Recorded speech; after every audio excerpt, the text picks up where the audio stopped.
আজিৰ ভিডিঅ'ত ইঞ্জিনিয়াৰিং কলেজবোৰত বেছিকৈ ৰেগিং কিয় হয় সেইটো ক'ব আহিছোঁ। অনলি ইঞ্জিনিয়াৰিং কলেজ বুলিয়ে নহয়, মেডিকেল কলেজবোৰতো ৰেগিং বহুত হয়। ৰেগিং মানে মই গালি দিয়া, মেণ্টেলি টৰ্চাৰ কৰা বা ফিজিকেলি কেতিয়াবা টৰ্চাৰো কৰে, সেইটো বেছিকৈ কৈছোঁ ৰেগিং মানে। এনেতো নাম সোধা বা কিবা প্ৰশ্ন সোধা সেইটো বাৰু ৰেগিঙত কাউণ্ট নহয়, কিন্তু যদি মেণ্টেলি টৰ্চাৰ বা ফিজিকেলি টৰ্চাৰ কৰে সেইটো ৰেগিঙত পৰে। আৰু এই ৰেগিংটো আমিতো গোটেইবোৰ কলেজতে এই স্ক্ৰীমটো আছে, এণ্টি ৰেগিং স্ক্ৰীম, কিন্তু এই ৰেগিংটো কিয় বন্ধ নহয়, ইয়াৰ মেইন কাৰণটো হৈছে এই ৰেগিঙৰ কথাটো তোমালোকে হয়তো ক'তো শুনা নাই, মানে এই যোনটো মই টপিকৰ ওপৰত কথাটো ক'ম কিয় ৰেগিংটো বন্ধ নহয়, সেইটো হয়তো তোমালোকে ক'তো শুনা নাই। চ' ভালদৰে শুনিবা এইটো কিয় কাৰণে হয়। আৰু তোমালোকে যেতিয়া ইঞ্জিনিয়াৰিং কলেজ বা মেডিকেল কলেজত যাবা তেতিয়াও তোমালোকে গম পাবা যে ইটোৰ কাৰণে হয় যে GRUPISM গ্ৰুপিজিং শব্দটো। এই গ্ৰুপিজিং শব্দটোৰ মিনিংটো হৈছে কি, আৰু মেডিকেল কলেজত যিকেইখন হোষ্টেল আছে, চ' সেই গোটেইখন হোষ্টেলৰে একোটা গ্ৰুপ আছে হোষ্টেলাৰ্ছবিলাকৰ, মানে ষ্টুডেণ্টছবোৰৰ। আৰু তাত ছিনিয়ৰ্ছ জুনিয়ৰ্ছ সকলো একেলগে থাকে।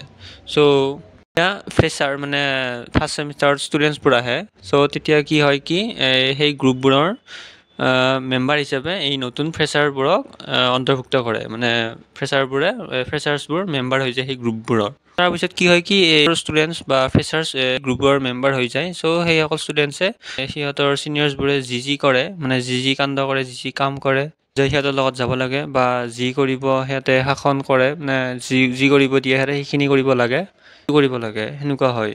যদি সেই ফ্ৰেছাৰ্ছবোৰে যদি য'ত আছে যদি এইবোৰৰ কথা নুশুনে, চ' হয়তো সিহঁতে এই পৰা মানে যোনটো ছিনিয়ৰ গ্ৰুপ আছে গ্ৰুপৰ পৰা কৈ দিব পাৰে, বাহিৰ কৰি দিলে অকলশৰীয়া হৈ যায়, কাৰণ গোটেইবোৰ ৰাখে। চ' সেইটো বিচাৰে যোন ফ্ৰেছাৰ্ছবোৰে। চ' সেইটোৰ কাৰণতে সেই অকলশৰীয়া নহ'বলৈ সিহঁতে সেই গ্ৰুপ মেম্বাৰে হৈ থাকে। চ' সেইটোৰ কাৰণত যি কৰে, যিকোনো খায়, চ' ইহঁতেও সেইবোৰ ফ'ল' কৰিব লাগে। আৰু যদি নকৰে ইহঁতে গালি খাব, আৰু কেতিয়াবা মাৰো খায়, কেতিয়াবা ফিজিকেল টৰ্চাৰো কৰে।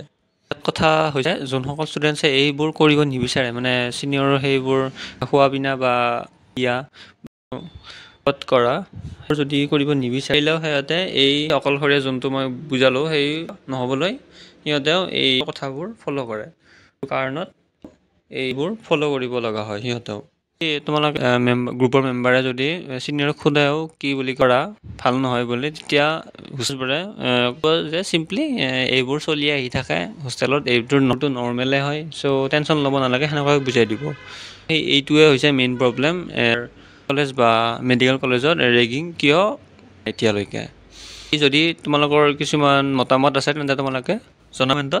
ভিডিঅ'টো তোমালোকে ভালদৰে শুনিবা, কাৰণ মেইন কাৰণটো ইয়াৰ এইটোৱে যে গ্ৰুপিজিং কাৰণে ৰেগিং আমাৰ সমাজত বা আমাৰ ইঞ্জিনিয়াৰিং মেডিকেল কলেজবোৰত বন্ধ হোৱা নাই। চ' এইখিনি আছিল।